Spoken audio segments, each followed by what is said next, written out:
I'm a logical person. I'm a scientific person. Give me one logical reason why robbing is bad for me, and I will stop robbing. I will tell you why it is good for me. When I rob a person, I can go and eat biryani. I can go to a 5-star hotel. Easy, easy money. Now you tell me why robbing is bad. Don't give me 10, 20 reasons. Give me only one logical, scientific reason why robbing is bad, and I will stop robbing. Can anyone give me? Yes, brother.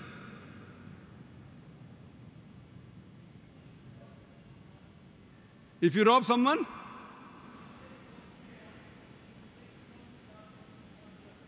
can you speak a bit louder? MashaAllah.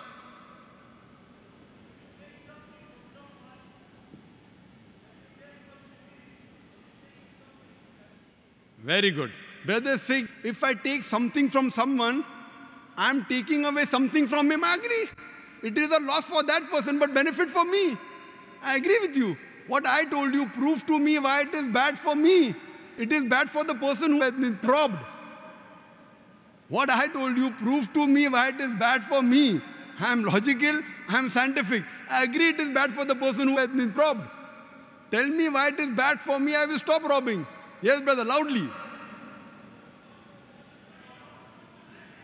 Someone will rob me, will I like it? Very good. Brother, I am a big mafia. I have got 100 bodyguards and all of them are behind the stage. I am a big robber, I am not a small robber. For a small robber, it is bad. Someone may rob you. I am a big mafia.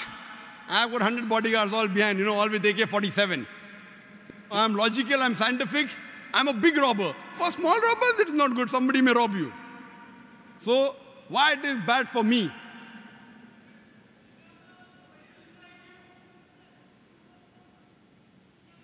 Yes, brother. Hello, my name is Nadeem. Why is robbing bad for me? Because you will be bad for other people. I'll be bad for other people. I agree with you. My son, why it is bad for me? I agree. Because your name is going to be bad. My name is very good. Why it is going to be bad?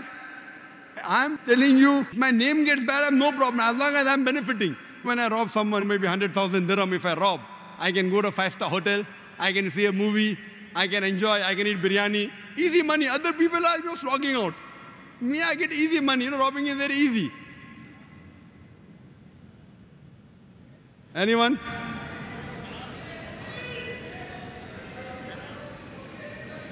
Someone will say that the police will catch me.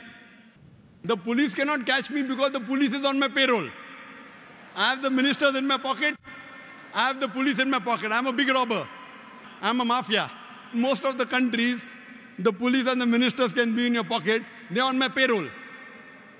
So therefore, whatever answer you give, in no way, and I've done this exercise in audiences larger than this, 50,000 people, 100,000 people, no one so far has been able to tell me one logical reason. I am a non-Muslim. I'm a non-Muslim. Very logical, very scientific. No one can prove to me why robbing is bad. You want to kill me? I have got guards. Before you kill me, my guards will kill you. Yes, brother. What I think why it would be bad for you is because when you start robbing, you'll be collecting a lot of wealth. Very good. That wealth, you'll be worried about keeping it safe.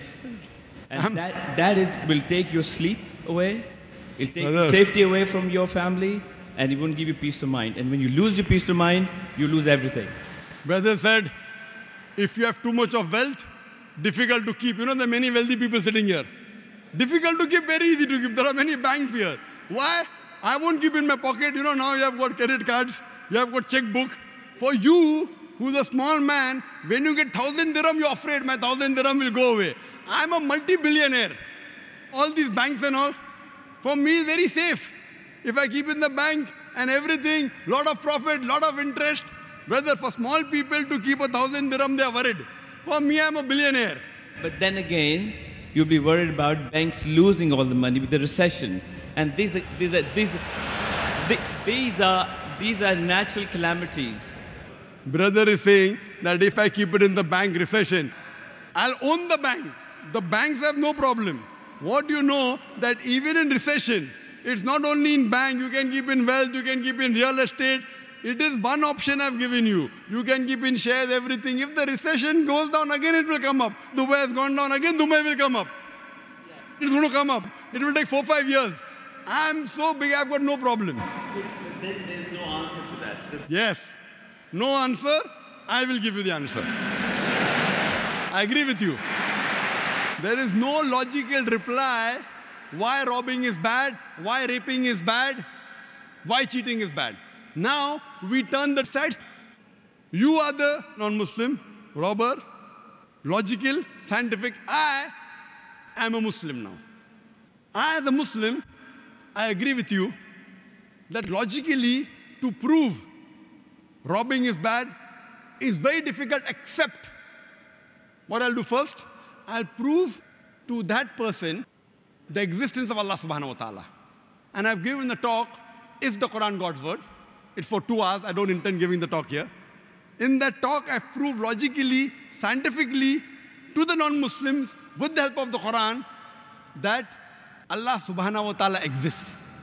After I've proved to him the existence of Allah subhanahu wa ta'ala, Allah says in the Quran, in Surah Nisa, chapter number 4, verse number 40, Allah subhanahu wa ta'ala is never unjust in the least degree. The non-Muslim will tell me, you're talking about Allah, I believe in him. But you are saying that Allah is not unjust.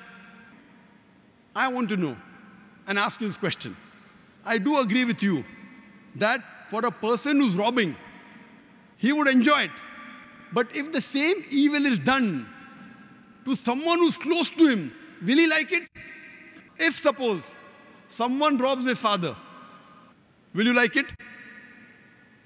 And the answer is no. Someone robs his uncle, will you like it? The answer is no.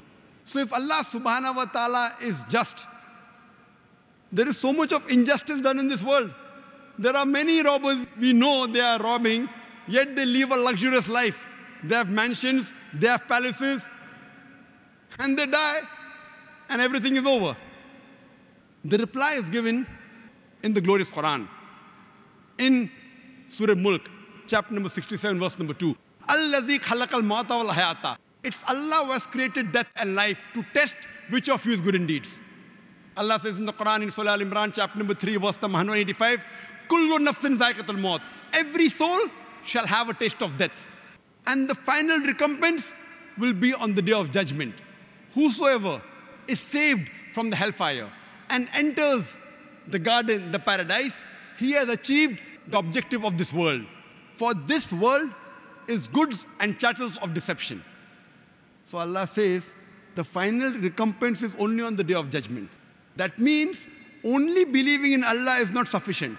One of the pillars of Iman is, besides believing in Allah and the prophets and the books and the angels and the Qadar, is to believe in life after death. Without life after death, only believing in Allah is not sufficient at all. Therefore, one of the pillars of Iman is Akhirah, life after death. And we know that there are many robbers who are powerful. There are many thieves who are powerful. Mafias are powerful. Some of them get arrested. Some of them get punished in the world. Many of them go unpunished. So what kind of a test is this? So I will tell this rich person, who's a robber, who's powerful, I agree with you. You will enjoy in this world. You will sleep peacefully, easy earning. But what about the Akhirah? What about life after death? There has to be a life after death. Only logically, without life after death, the life in this world cannot be justified. When we talk about justice, for example, you might have heard of Hitler. He incinerated 6 million Jews. Today, if you arrest him, what punishment can you give? If Hitler was arrested by the police, what punishment could the law give him of this world? Maximum 1 death. What about the balance, 5,999,999 people he killed? You can only justify 1 death. But in the Akhirah, Allah says in the Quran, in Surah Nisa, chapter number 4, verse 56, that as to those who reject our signs, we shall cast them in the hellfire. And as often as the skins are roasted, we shall give them fresh skin so that they shall feel the pain. So if Allah subhanahu wa ta'ala wants to incinerate, burn Hitler 6 million times, he can do it. If Allah wants to burn him 12 million times, he can do it in the akhirah. In this world, whatever your police catches, you can maximum compensate for one death. That's the reason, logically, and to justify that robbing is bad, raping is bad, bribing is bad. There has to be something like akhirah. There has to be life after death. Without life after death, only believing in God is not sufficient. Only believing in Allah will not justify why robbing is bad, why raping is bad, why bribing is bad, except with the concept of akhirah, as Allah says in Surah Al-Imran, chapter 3, verse number 185, Kullu nafsin zaiqatul maut. Every soul shall have a taste of death. The final recompense is in the day of judgment. The 18th most common question asked by the non-Muslim is that if all the Muslims, they believe in the same Allah, they follow the same Quran, they believe in the same Prophet, then why are Muslims divided into sects? The reply to this question is given in the glorious Quran in Surah Al-Imran, chapter number 3, verse number 103, where Allah says, وَاعْتَصِمُوا بِحَبْلِ اللَّهِ جَمِيعًا وَلَا تَفَرَّقُوا. Hold to the rope of Allah strongly and be not divided. There's double emphasis. Hold to the rope of Allah strongly. The second emphasis, and be not divided. The rope of Allah, it is the glorious Quran. Allah says, hold to the rope of Allah, that's the glorious Quran, and be not divided. Allah says, Atiyullah, Atiyur Rasul. Obey Allah and obey the Messenger. In Surah Nisa, chapter 4, 59. We have to strongly hold to Allah and the sayings of the Prophet and be not divided. Allah says in the Quran in Surah Anam, chapter number 6, verse number 159, that if anyone breaks their religions and divides the religion of Islam into sects, O Prophet, you have nothing to do with him. Allah will look after his affairs. Allah subhanahu wa ta'ala is telling that if anyone breaks his religion into sects and divides his religion, O Prophet, you have nothing to do with him. Allah will look after his affairs on the day of judgment. But when we ask the Muslim, normally, what are you? So some say, I'm a Sunni. Some say I'm a Shia. Some say Hanafi. Some say Shafi. Some say Hanbali. Some say Malki. Some say Deobandi. Some say Barelvi. Some say Ahle Hadith. Some say Salafi. Some say Jamaat-e-Islami. Some say Tablighi. What was the beloved Prophet? What was he? Was he Hanafi? Was he Shafi? Was he Hanbali? What was he? What was he? He was a Muslim. Allah says in the Quran, in Surah Al-Imran, chapter number 3, verse number 52, Isa alayhi salam was a Muslim. Allah says in Surah Al-Imran, chapter number 3, verse 67, that Ibrahim alayhi salam, Ibrahim, peace be upon him, was not a Jew or a Christian, he was a Muslim. And Allah says in the Quran, in Surah Fussilat, chapter 41, verse number 33, وَمَنْ أَحْسَنُ قَالَ مِمَّنْ دَعَا إِلَى اللَّهِ وَعَمِلَ صَالِحًا وَقَالَ إِنَّنِي مِنَ الْمُسْلِمِينَ. Who is better in speech than one who invites to the way of thy Lord, works righteousness, and says that I am a Muslim? قَالَ إِنَّنِي مِنَ الْمُسْلِمِينَ. And says that I am a Muslim.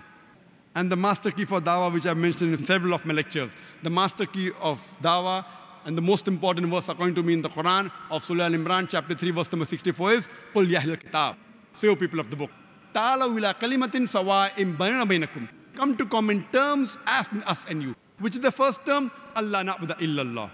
That we worship none but Allah. وَلَا نُشْرِكَ بِهِ شَيْئًا. That we associate the partners with Him. وَلَا يَتَّخِذَ بَعْضُنَا بَعْضًا أَرْبَابًا مِن دُونِ اللَّهِ. That we erect not among ourselves lords and patrons other than Allah. فَإِن تَوَلَّوْا. If then they turn back. فَقُولُوا اشْهَدُوا. Say we bear witness. بِأَنَّا مُسْلِمُونَ. That we are Muslims bowing our will to Allah. I am a Muslim. We are Muslim. No less than 22 places in the Quran, Allah says, call yourself a Muslim, call yourself a Muslim. Ibrahim alayhi salam, in Surah Baqarah, chapter 2, when he did dua to Allah subhanahu wa ta'ala, he told that make my children Muslims. All these Aimmas, all these great scholars of Islam, the four Aimmas, Imam Abu Hanifa, Imam Ahmad bin Hanbal, Imam Malik, Imam Shafi, may Allah have mercy on them all. I love them, I respect them all. All these are great scholars of Islam. All of them. When you ask them, if you ask Abu Hanifa, may Allah be pleased with him, who are you? What reply will he give? What will he say? I'm a Muslim. We love these scholars, we respect these scholars. All the scholars said that if you find any of my fatwa which goes against Allah and His Rasul, you throw my fatwa on the wall. We love these scholars, we respect them, but all of them came to get us closer to Islam, to make us a practicing Muslim, not divide our religion. Allah says in the Quran in Surah Nisa chapter 4 verse 59, Ya allazina amanu, oh you believe, Atiullah wa atiur Rasul, obey Allah and obey the messenger. And those who have been charged with authority, wa ulil amri minkum, who have been charged with authority amongst you. So people say, believe in Allah, believe in the messenger, and believe in the scholars. But they're putting a full stop where there's no full stop. The verse does not end there. The verse continues.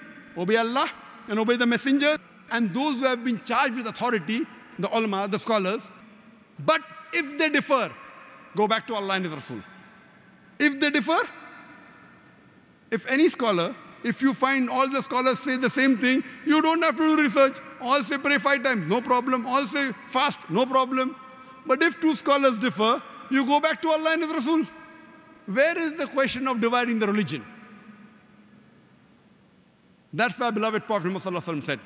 It's a Sahih Hadith of Sunan Abu Dawud, Hadith number 4579. Our beloved Prophet said, there will be 73 sects in Islam. So people say, the Prophet has prophesied. The Prophet said there will be. The Prophet didn't say make.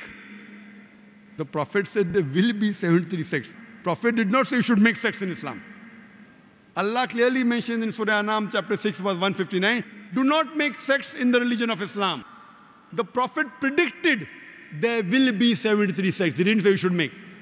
There's another hadith, a Sahih hadith in Tirmidhi. Our beloved Prophet Muhammad said that there will be 73 sects in Islam, out of which all will go to hell except one. The Sahabas asked, which one? He said, those that follow me and my companions, those that follow Quran and the authentic hadith. So if you stick to the Quran and the Sahih hadith, you are on the straight path. So in Islam, there is no divisions and no sects in Islam. Islam is only one, the Quran is one, our beloved Prophet is one. We have to follow the Quran and the authentic sayings of Prophet Muhammad. The 19th most common question asked by the non-Muslim is that if we study most of the religions, they teach us to do good things. Not to rob, not to cheat, not to rape. So if all the religions teach good things, why should a person only follow Islam? It's a very good question. That if we analyze, most of the religions speak good things, basically. So why follow Islam? The reply to this question is, I do agree, most of the religions speak good things, basically. But the difference in Islam is, Islam shows you a way how to achieve that state of goodness. For example, all the religions say you should not rob. Hinduism says you should not rob. Christianity says that. Islam says the same. So what's the difference between Islam and the other religions? The difference is Islam shows you a way to achieve a state in which people will not rob. Islam has a system of zakat. That every rich person who has a saving of more than the nisab level, more than 85 grams of gold, he or she should give 2.5% of his excess wealth in charity every lunar year. If every rich human being gives zakat, poverty will be eradicated from this world. There will not be a single human being who will die of hunger. After this, the glorious Quran says in Surah Ma'idah, chapter number 5, verse number 38, as to the thief, be it a man or a woman, chop off his or her hands as a punishment from Allah subhanahu wa ta'ala.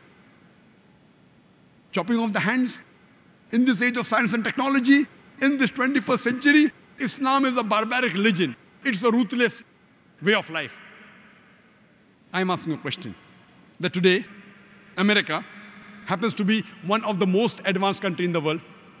But do you know, it is the country which has one of the highest rates of theft and robbery.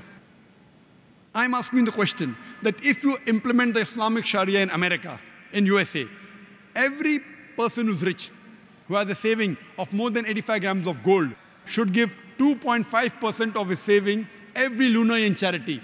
After that, if any person, man or woman, robs, chop off his or her hand as a punishment, I'm asking the question, will the rate of robbery and theft in America, in USA, will it increase? Will it remain the same or will it decrease? Increase, remain the same or decrease? Decrease. It's a practical law. You implement the Sharia, you get results. You implement the Sharia anywhere, it doesn't have to be a Muslim country. You implement in USA also, you will get results. That's the reason I say Islam, besides speaking good things, shows you a way how to achieve that goodness. And many people think that if you go to Saudi Arabia, where this law is practiced, every second person you come across will have his hand chopped off. I have been to Saudi Arabia more than 50 times. I have not come across a single person whose hands have been chopped off. There may be some people whose hands have been chopped off, but it is not as common as you think. The law is so strict that a person will think 10,000 times before robbing. And if you relax this law, if Saudi Arabia stops this law, Islamic law, immediately you'll find that robbery and theft will increase. Not that the police is very intelligent, but the law is so strict, the law of Allah subhanahu wa ta'ala. If you relax this law, even in that country again, theft and robbery will increase. It is a practical law. You implement the Sharia, you get results. Let me give you one more example. Most of the religions say that molesting a girl is wrong, raping a girl is wrong. Hinduism says that, Judaism says that, Christianity says that, Islam says the same. So what's the difference between Islam and the other religions? The difference is Islam shows you a way how to achieve a state in which people will not molest or rape any woman. Islam speaks about the system of hijab. Normally, you read books, you find orators, scholars talking about hijab for the women, hijab for the women. But Allah subhanahu wa ta'ala in the Quran first speaks about the hijab for the man and then for the woman. Allah says in the Quran in Surah Nur, chapter number 24, verse number 30, say to the believing man that he should lower his gaze and guard his modesty. Whenever a man looks at a woman, if any brazen thought, any unashamed thought comes, he should lower his gaze. Once, there was a Muslim who was staring at a girl for a long time. I said, brother, what are you doing? It's haram in Islam. He told me, our beloved Prophet said, the first glance is forgiven, the second is prohibited. I have not completed half my glance. That does not mean you look at a woman for 10 minutes without blinking and saying, I have not completed my glance. What the Prophet meant was, if you unintentionally look at a woman, don't look at her again to feast on her beauty. The next verse speaks about the hijab for the woman.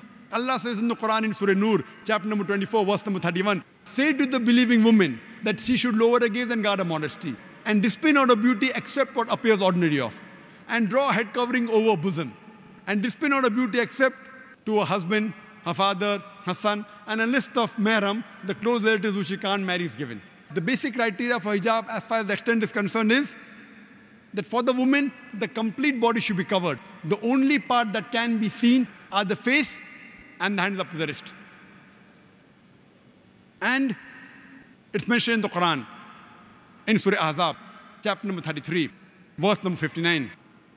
Allah subhanahu wa ta'ala says, O Prophet, tell your wives and your daughters and the believing women that when they go abroad, they should put on the jilbab, they should put on the cloak so that they shall be recognized and they will be prevented from being molested.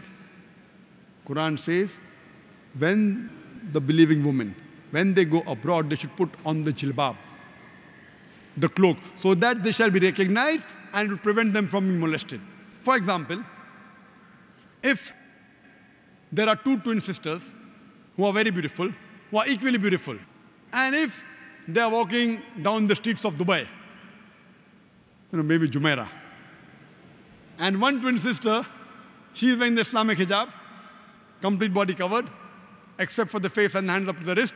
And the second twin sister, she is wearing the Western clothes, mini skirt or shorts or with a low neck. And if both of them are walking down the streets of Jumeirah, and if round the corner there is a hooligan ready to tease a girl, I am asking you a question. Which girl will he tease? Will he tease the girl wearing the Islamic hijab, or will he tease the girl wearing the Western clothes, the mini skirts or short? Which girl will he tease? Which girl? The one wearing mini skirts or short? Quran rightly says that hijab has been prescribed to protect the woman, to prevent them from being molested. And after this, the Islamic Sharia says, if any man rapes a woman, capital punishment, death penalty. Non-Muslims say, capital punishment, death penalty in this age of science and technology. Islam is a barbaric religion. It's a merciless way of life. I ask these non-Muslims, and I say, that suppose, God forbid, someone rapes your mother, someone rapes your sister, and if the rapist is brought in front of you, what punishment will you give him? And believe me, 100%, all of them said, we will put him to death. If someone rapes your mother, you want to put him to death. Somebody rapes somebody else's mother, you say death penalty is a barbaric law. Why these double standards? Today, we look up to America as the most advanced country in the world. Do you know, according to statistics of USA, it is one of the countries which has the maximum rapes in the world. As I mentioned earlier, in 1990, according to FBI report, every day 1,756 cases of rape took place. If you see the other statistic, 1996, 6 years later, US Department of Justice, every day 2,713 cases of rape took place. Maybe the American got more bold. Every 32 seconds, one rape is taking place in USA. Every 32 seconds. I have given this lecture for the past 1 hour. Already more than 50 rapes may have taken place in America since the time I'm giving the lecture. And do you know, what do the statistics say? 1990 statistics say that in the full year, in 1990, 102,555 rapes took place. Only 16% were reported. Therefore, the exact number of cases you multiply by 6.25. You get the reply of 640,968 rapes took place. Per day divided by 365, 1,756. But the report continues. Out of the 16% that were reported, only 10% were arrested. That means 1.6% of the rapists were arrested. Out of those arrested, 50% were let free. That means only 0.8% underwent the trial. 50% were let free before the trial. That means 125 rapes you commit, the chances you'll undergo a trial is 1. Very good gamble. 125 girls you rape, and chances you get a punishment is 1. Who wouldn't like to try? And the statistics tell us that the judge says, first time he's committed rape, okay, give him only 1 year punishment. More than 50% get 1 year imprisonment, though the law says 7 years rigorous imprisonment. But the judge is lenient. First time he's done. 125 rapes. You get caught once, judge says first time, 50% of the cases, he says less than 1 year. I'm asking the question, if you implement the Islamic Sharia in USA, any man looks at a woman, any brazen, any unashamed thought comes, he should lower his gaze. After that, the woman, they should properly be covered, complete body covered, except the face and hands of the wrist can be seen. After that, if any man rapes a woman, capital punishment, death penalty. I'm asking the question, will the rate of rape in USA, will it increase? Will it remain the same, or will it decrease? It will decrease. It's a practical law. You implement the Sharia and you get results. That's the reason one of the least rates of crime in any country in the world, it's in Saudi Arabia. Why? You implement the Sharia, you get results. That's the reason I say that Islam, besides speaking good things, it shows you a way how to achieve the good things. So the other religions are more theoretical. Islam is a practical religion. So practically, if you care for humanity, practically, if you really want the evil to be destroyed in this world, you have to accept Islam. And I mentioned last time that after 9/11, there was a new entry in the most 20 common questions, the word jihad. So when the new entry comes, the last one goes away. So previously in the book which I wrote before 2001, the 20th one is the non-Muslims object, that why do you call non-Muslims as kafir? Now it is out of the list. You know, normally you have the important misses. So today I will call it the important misses, which is no longer in the list, but I'll give the answer because the answer is short. Many non-Muslims say that why do the Muslims abuse us by calling us kafir? The reply to this question is, what is the meaning of the word kafir? Kafir comes from the Arabic root word kufr, which means to reject, which means to conceal. In Islamic context, kafir is a person who rejects the truth of Islam. So if I have to translate into English, in common English or layman's English, kafir means a non-Muslim. So if I call the non-Muslim a non-Muslim, in Arabic I say kafir, why should he feel bad? Why should he feel offended? And if they say that, why do you call us kafir? The only way I can stop calling you a kafir is if you accept Islam. Then I say you're not a kafir, you're a Muslim. That was in brief regarding the replies to the common questions. And now, inshallah, as suggested, we'll have an open question and answer session. And I request that to give more chance to the non-Muslims so that we give them the first chance. And any question on Islam and comparative religion, any questions that you have regarding Islam, any misconception, any queries, you're most welcome to ask. Wa akhiru da'wana alhamdulillahi rabbil alameen.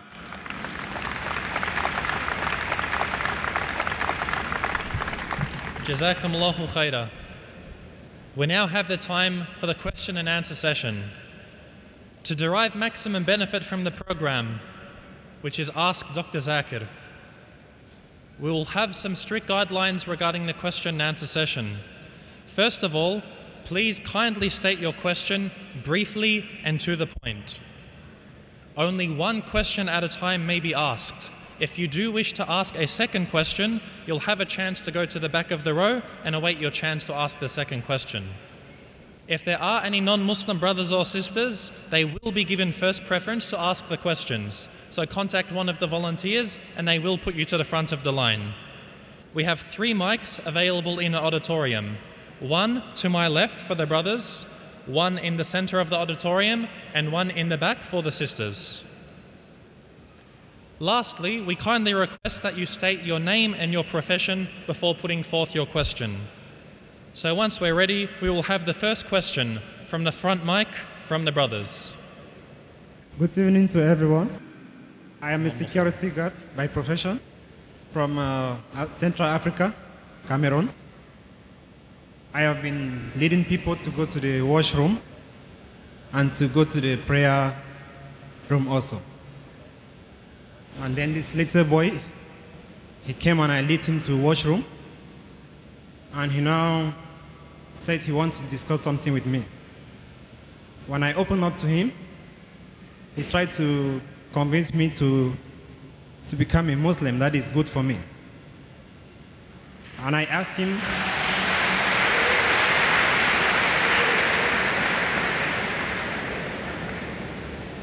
him, why do you think it's good for me? He said that I should try it, I will never regret. And I told him I have listened to the speakers. I'm highly convinced that Islam is the best religion.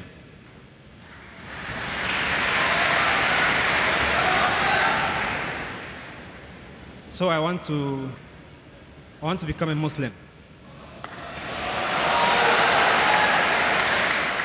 MashaAllah. The brother was asked by a young Muslim, and that gives an example, MashaAllah, that age is never a barrier. And I know that more than 50% of you may not have spoken to a non-Muslim, and this young boy, I think his age may be 6 years, 7 years? 12 years, MashaAllah. 12 years, not even in his teens, has convinced our brother here, MashaAllah, from Cameroon. Brother, are you accepting Islam out of your free will? Do you want to accept Islam out of your free will? Yes, sir. Is anyone forcing you? No one is forcing me, sir. MashaAllah. It's out of your free will. Do you believe that there is one God? Yes, there's only one God, sir. Do you believe that Prophet Muhammad is the last and final messenger? Yes. Inshallah. So I'll just say in Arabic and you can repeat that, inshallah. Ashhadu Ashhadu Allah Allah ilaha ilaha illallah illallah wa ashhadu wa ashhadu anna anna Muhammadan Muhammadan abduhu abduhu wa rasuluhu. wa rasul.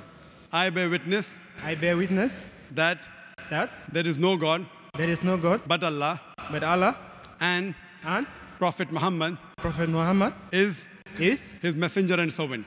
his messenger And servant. and servant. MashaAllah. MashaAllah. You're a Muslim, mashallah. May Allah reward you. And I pray to Allah subhanahu wa ta'ala that may He guide you. And I pray to Allah subhanahu wa ta'ala, may He grant you Jannah. And I pray also that may that youngster, mashallah.